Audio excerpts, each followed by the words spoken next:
উমরকে নিয়ে কথা বললেই উমরের সন্তানরা এটা এসে বলবে যে তোর কি ভিউসের অভাব পড়ছে রে, মানে এরা ভিউজ দিয়ে মানুষকে ভালো মন্দ জাজ করে। এই হইলো ব্যাপার। সেবার মন চাইছিল ভিডিওতে অনেক গাইলামও, কিন্তু গাইলাই নাই কেন বিশ্বাস করেন ভাই, উমরের ফ্যান ফলোয়ারের বয়স এতটাই কম দেখে আমার মায়া লাগতেছে, লিটারালি মনে হইতেছে দুটা চকলেট কিনে দেয় ওদেরকে। যাক আর বেশি কথা বলবো না, শেষ দুটা কথা বলে দিই ওমরকে নিয়ে। ভাই ওমর একজন টিকটকার, তাকে সবাই টিকটক থেকে চিনে, কিন্তু এই মানুষটা নিজেকে টিকটকার দাবি করে না, সে দাবি করে নিজেকে ইউটিউবার। আর এই মানুষটাকে নিয়ে আমি যে কথাটা বলছিলাম এটা বলা কি আমার অন্যায় হয়ে গিয়েছে? আমি বলছিলাম যে ভাই এই মানুষটাকে যখন থেকে আমি চিনি তখন থেকে শুধু দেখি সে কান্নাকাটি করে। অনেক আগে দেখতাম যে ইউটিউব চ্যানেল নিয়ে কান্নাকাটি করতো, এরপর বাইক নিয়ে কান্নাকাটি করতো, এরপর দেখলাম টিকটক অ্যাকাউন্ট নিয়ে কান্নাকাটি করতে। এখন আবার নেপাল গেছে, জীবনের প্রথম নেপাল গেছে, একটু খরচ হয়ে গেছে বুঝছি। এখন সেই টাকা পয়সা উঠানোর জন্য আবার সেখানে মাকে নিয়ে কান্নাকাটি করতেছে।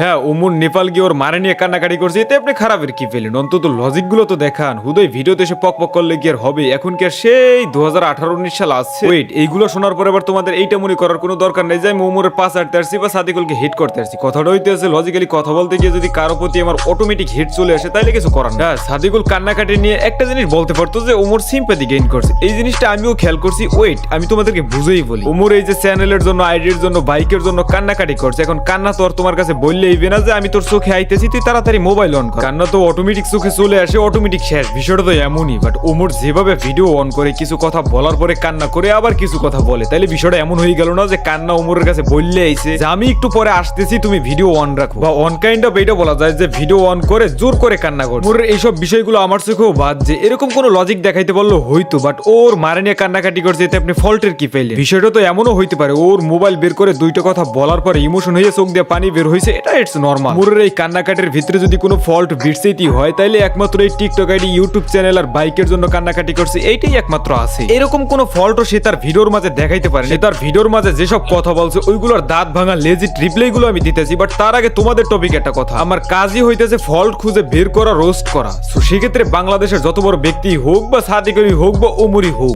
I don't care. কান্নাকাটি করে। অনেক আগে দেখতাম যে ইউটিউব চ্যানেল নিয়ে কান্নাকাটি করতো, এরপর বাইক নিয়ে কান্নাকাটি করতো, এরপর দেখলাম টিকটক অ্যাকাউন্ট নিয়ে কান্নাকাটি করতে। এখন আবার নেপাল গেছে, জীবনের প্রথম নেপাল গেছে, একটু খরচ হয়ে গেছে বুঝছি। এখন সেই টাকা পয়সা উঠানোর জন্য আবার সেখানে মাকে নিয়ে কান্নাকাটি করতেছে। ভাই 2018-19 সালে আপনি একজন মোস্ট ট্যালেন্টেড পারসন হিসেবে পরিচিতি পেলেও বাট বর্তমানে আপনি আবার নতুন করে পরিচয় দিয়েছেন ছাগলের 3 নাম্বার বাচ্চা হিসেবে। ওয়েট, কিভাবে? ফার্স্ট অফ অল মাকে নিয়ে ব্যবসা হয় না, তারপর ওকে ফাইন মানলাম ওমর মাকে নিয়ে ব্যবসা করছে, ওর মারে নিয়ে কান্নাকাটি করে নেপালের খরচ উঠে। এখন আপনি আমার একটা প্রশ্নের উত্তর দেন, নেপাল ভ্রমণ করতে গরিবেরা ভাবেও তো 1 লক্ষ টাকার প্রয়োজন আছে। সো এখন কি ওর মারে নিয়ে একটা ব্লগ ভিডিও, যেই ব্লগ ভিডিও কিনা 10-15 মিনিটের, ওই ব্লগ ভিডিওতে ও 1 লক্ষ প্লাস ইনকাম করতে পারছে? যদি আপনার উত্তর হয় না, তাহলে ওর মারে নিয়ে কিরকম ব্যবসাটা করছে আর ওই ভিডিওর মাধ্যমে কিরকমের খরচটা উঠেছে বুঝন আমারে বড় ভাই, আপনি বুঝন। গাইস, তোমরা তো ম্যাক্সিমামই ওমরান ফায়ারের ভিডিও দেখো এন্ড সেম টাইপ ভিডিও এই চ্যানেলে করে। যদি পারো চ্যানেলটা থেকে ঘুরে আসো এন্ড যদি ভালো লাগে সাবস্ক্রাইব করে দিও, এন্ড লিংক দেওয়া আছে পিন কমেন্টে।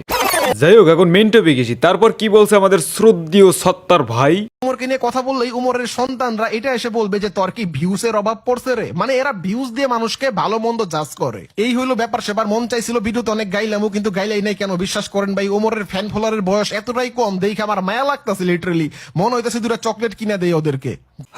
ভাই চকলেট কিনা দিবেন, ওকে দিয়েন, ফাইন। বাট কথা হইতেছে আপনি কি বলছেন গাইল লইবেন। কেন গাইল লইবেন? উইদাউট লজিক স্যার আপনি গাইল লইবেন। এখন কি সেই 2018-19 সাল আছে যে আপনি সত্য বললেও সত্য, মিথ্যা বললেও মিথ্যা? আপনি যে কোন চ্যাটের বাল কোন জায়গা দিয়ে উঠিয়েছেন ওইটাও আমরা জানি। জান্নাত গেমিং এর রোস্ট করিয়া তারপর উঠিয়েছেন আপনি আর সজীব।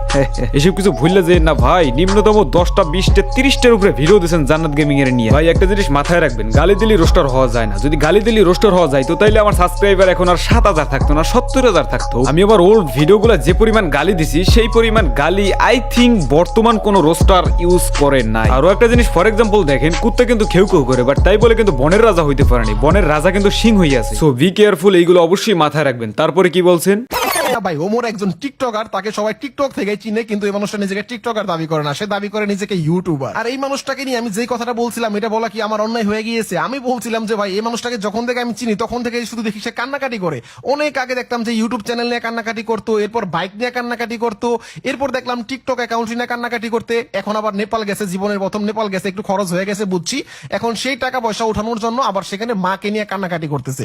ভাই এগুলো সবই আমরা বুঝি, বুঝো নাই খাই না আমরা শুনছি, বুঝে না যারা তারাই ওর ফ্যান ফলোয়ার। আর বুঝবা কেমনে ভাই, বয়স হোক বুঝবা। ঠিক আছে বড় ভাই, বয়সের জন্য অপেক্ষা আছি। এন্ড কি বলছেন, ওমর ইউটিউবার না টিকটকার? হ্যাঁ, ওমর ইউটিউবার না টিকটকার এটা আমিও একমত, এন্ড ওমরও একমত। ওমর কোনো ভিডিওতে বলে নাই, আমি পার্সোনালি দেখিনি যে ও কোনো ভিডিওতে বলছে যে আমি ইউটিউবার টিকটকার না। ওমর লাইকি থেকে উঠতে এসে এটা লাউড এন্ড ক্লিয়ার। ওমর হইতে পারে এখন বর্তমানে ইউটিউবার, বাট ও কিন্তু লাইকি আর টিকটক থেকে উঠতে এসে এটা লাউড এন্ড ক্লিয়ার। যাই হোক, এখন কান্না করার বিষয়টা আমি ক্লিয়ার করছি, এন্ড তারপর ও নিজের মুখ থেকে শুনবো ও কি বলে। আগের চ্যালেঞ্জ যখন গেছিল তখন আমি কান্নাকাটি করছিলাম, আমার টিকটক আইডি যখন ব্যান হয়েছিল তখন আমি কান্নাকাটি করছিলাম। এই রিসেন্টলি আমি একটা কান্নার ভিডিও দেখেন ভাই, আমার আগের চ্যালেঞ্জ গেছে তখন কাঁদছিলাম, কিন্তু ওরকম অনলাইনে কোনো ক্লিপ নেই, একটা স্টোরি দিয়েছিলাম ভাই, তাও আমি 15 মিনিট রাখি ডিলিট করে দিয়েছি। অত তাড়াতাড়ি ছড়াই লোকের আমি যাই না, তখন আমার ইনস্টাগ্রাম ফলোয়ার ছিল মাত্র 17,000। স্টোরিটা এমন ছিল যে হয়তো আমি ভুল, ইনশাল্লাহ একদিন প্রমাণ করবো। আমার মানে একটু কান্তক দুই ছিল, আমি কান্না করিনি। একটা ভয়েস ভাইরাল ছিল এমটি নিয়ে, ওটা একই টাইমের। যাই হোক, আশা করি বিষয়গুলো আপনারা ক্লিয়ার। এন্ড সাদিকুলকে রোস্ট করতে হবে এটা আসলে আমি কখনো কল্পনাও করিনি, কারণ এই ডেঞ্জারাস কোয়ালিটির প্রতিবেদিক ভিডিও, আই মিন রোস্টিং ভিডিওর ক্রিয়েটরই সাদিকুল, সেখানে আমি কোন সেটের বাল ওরে রোস্ট করা। যাই হোক, ওর ফল্ট আছে, দ্যাটস ওয়াই আমি ওর রোস্ট করতে পারছি, দ্যাটস ইট, এনাফ, এতটুকুই। এন্ড এই দ্বারা আমি এইটা বুঝাইতে চাইছি যে ফল্ট করলে তুমি যে সেটের বালি হও সারা পাবা না। তো আজকের মতো টেক কেয়ার, বাই বাই।